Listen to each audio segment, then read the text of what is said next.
光明城站是深圳光明區的重要交通樞紐，集高鐵與地鐵6號線支線、13號線於一體。自地鐵13號線通車後，為市民帶來了極大的便利。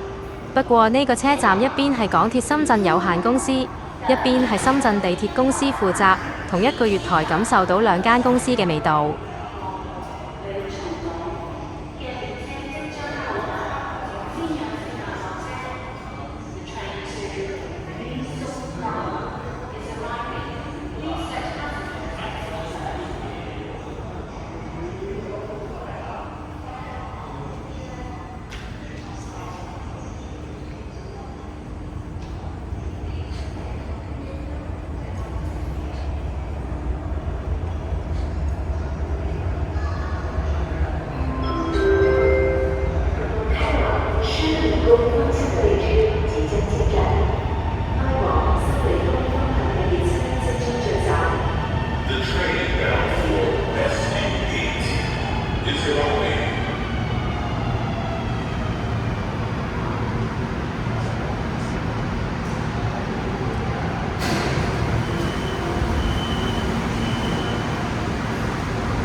多謝你睇到最後，我哋都好珍惜你哋嘅留言，歡迎訂閱我哋嘅頻道，我哋係Rail Tutor。